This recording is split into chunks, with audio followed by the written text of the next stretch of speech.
আসসালামু আলাইকুম দর্শক, welcome back to my channel Raju ফুডবাস চ্যানেলের পক্ষ থেকে আপনাদের সবাইকে স্বাগতম। আশা করি আপনারা সবাই ভালো আছেন। আপনাদের জন্য আমাদের আজকের রেসিপি আফগানি পিলাও রাইস বা কাবুলি পিলাও রাইস।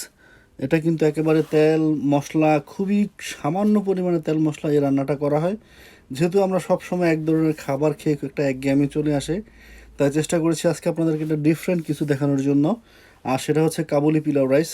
এটা কিন্তু আপনারা অনেকেই জানেন, এই রাইসটা কিন্তু একেবারেই খুব কম মশলা, একেবারেই কম মশলা রান্না হয়। আশা করি আজকের রেসিপিটি ভালো লাগবে। তো চলুন দেখে নিই এই রেসিপিটা করতে কী কী উপকরণ লাগে আর কিভাবে এটা করতে হয়। তার আগে আপনাদের কাছে একটা রিকোয়েস্ট, আপনারা যারা এখন আমাদের চ্যানেলটাকে সাবস্ক্রাইব করেন না, তারা প্লিজ আমাদের চ্যানেলটাকে সাবস্ক্রাইব করে নেবেন। আর যারা অলরেডি করেছেন তাদেরকে অসংখ্য ধন্যবাদ। তো এর জন্য আমরা মাংস নিয়েছি, এখানে আমরা হাড় এবং চর্বি সহ 1 কেজি পরিমাণ মাংস, একটু বড় বড় সাইজ করে কাটা। মাংসটাকে আমি একটু ধুয়ে তারপর পানিটা ঝরিয়ে নিয়েছি। এখন দিয়ে দিচ্ছি লবণ। লবণটা এখানে আমরা দিয়ে দিচ্ছি 2 টিস্পুনের মতো। খুব বেশি লবণ দেওয়া যাবে না, যেহেতু এটাতে মশলার পরিমাণ একবারে কম থাকে। কালো এলাচ দিয়ে দিচ্ছি 3টা, আর দিয়ে দিচ্ছি 1.5 টেবিল স্পুন পরিমাণ জিরা। দ্যাটস ইট, আর কোনো মশলা আমরা ইউজ করব না। এখন দিয়ে দিচ্ছি পানি। এখানে দিয়ে দিচ্ছি আমরা প্রায় 2 লিটারের মতো পানি। যেহেতু আমরা এই কাবুলি রাইসটা রান্না করতে আর এক্সট্রা কোনো পানি ইউজ করবো না, তাই আমরা একটু পানি খুব বেশি করে দিয়ে দিচ্ছি। লবণটা কিন্তু আপনাদের খেয়াল রাখতে হবে, যেহেতু এটাতে কোনো খুব বেশি মশলা নাই, তাই লবণের পরিমাণটা একটু খুব বুঝে দিতে হবে আপনাদেরকে। এর ফাঁকে আমরা কি করব, আমরা এখানে আমাদের যে গাজরগুলোকে একটু কেটে নেব। এভাবে আমরা একটু পাতলা পাতলা করে, একটু মোটা মোটা করে আমরা লম্বা করে কেটে নেব। আমি আপনাদেরকে দেখিয়ে দিচ্ছি।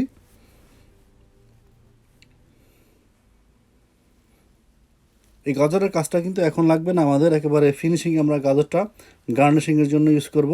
আর নিয়ে নিচ্ছি এখানে আমরা লাল পেঁয়াজটা এখানে আমরা মিডিয়াম সাইজের 2টা পেঁয়াজ একেবারে পাতলা পাতলা করে আমরা কেটে নেব।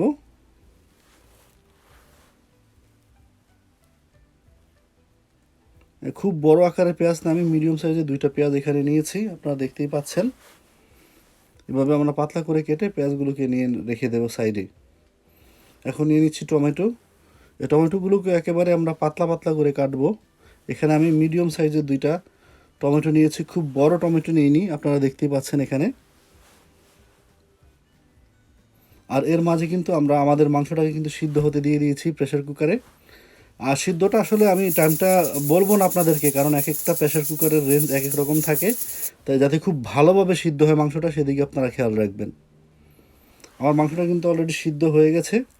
আমি এখন প্রেসার কুকারের লিডটাকে খুলে আপনাদেরকে দেখিয়ে দিচ্ছি। খুব সুন্দর একটা অ্যারোমা আসবে কিন্তু, যদিও একেবারে খুব কম মশলা। এটা কিন্তু আসলে খুবই মজাদার এবং মুখরোচক একটা খাবার। আমি আপনাদেরকে দেখাচ্ছি, খুব গরম তো আমি তাই এটাকে ধরতে পারছি না, বাট আমার মাংসটা খুব প্রপারভাবে সিদ্ধ হয়েছে। তো এখন আমরা চালটা বানাবো। চালটা বানানোর জন্য আমরা একটা হাঁড়ি নিয়েছি, এখানে দিয়ে দিচ্ছি আমরা 1/3 কাপ পরিমাণ রান্না করার তেল।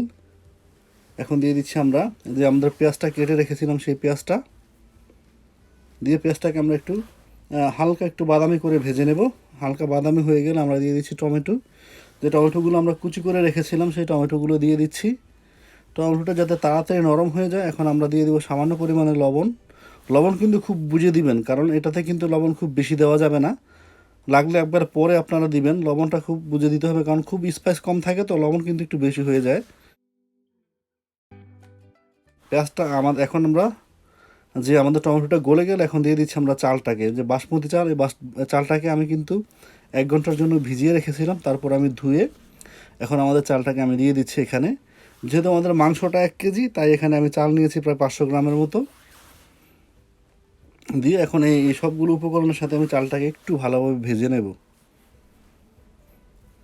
এভাবে আমি চালটাকে একটু কিছুক্ষণ ভেজে আমাদের যে স্টকটা করে রেখেছিলাম, যে মাংস সহ, আমি সবগুলো মাংস সহ পানি আমি সবগুলোই দিয়ে দিচ্ছি এখানে।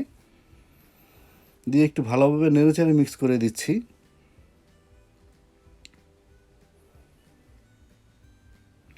এভাবে মিক্স করে দিয়ে এখন আমি একটা লিড দিয়ে ঢেকে এটাকে রান্না করব প্রায় 10 থেকে 15 মিনিটের মতো আমি রান্না করব। তো 15 মিনিট পর দেখেন আমাদের চালটা কিন্তু প্রায় সিদ্ধ হয়ে এসেছে, এখন পানিটাও কিন্তু খুব শুকিয়ে এসেছে। এখন আমরা যে আমরা যে কেটে রেখেছিলাম আমাদের গাজরটাকে এখন আমরা একটু ভেজে নেব। এর আগে আমরা কিছু দিয়ে দিচ্ছি আমরা 1 টেবিল স্পুন পরিমাণ ঘি দিয়ে এখন আমরা কিছু কিশমিশ 1 মুঠ পরিমাণ কিশমিশ একটু ভেজে নেব ঘিতে। এটা ভাজার সময় খেয়াল রাখবেন, এটাকে একটু যখন আমাদের কিশমিশটা একটু বড় হয়ে ফুলে যাবে তখন কিন্তু এটা আর ভাজার দরকার নাই। আরও একটু সামান্য পরিমাণ ঘি দিয়ে দেব, দিয়ে এখন আমরা আমাদের গাজরটাকে ভেজে নেব। খুব বেশি ভাজবো না, জাস্ট আমাদের গাজরের কালারটা যখন চেঞ্জ হয়ে আসবে তখনই আমরা আমাদের গাজরটা ভাজা আমরা বন্ধ করে দেব।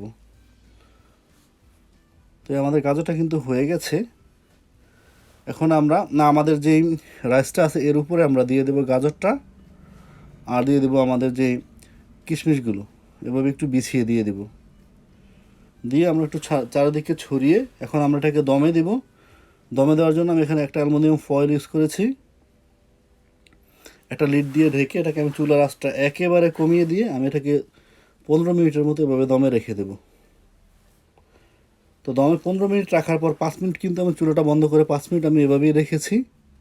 দেখেন কত সুন্দর একটা অ্যারোমা আসছে। এই সময় যখন আপনারা রান্না করবেন তখন বুঝতে পারবেন এটা কিন্তু একেবারে কম উপকরণের রান্না, তেলের পরিমাণ একেবারেই কম, বাট খেতে কিন্তু খুবই সুস্বাদু। আর চালটা দেখেন কতটা ঝরঝরা হয়েছে।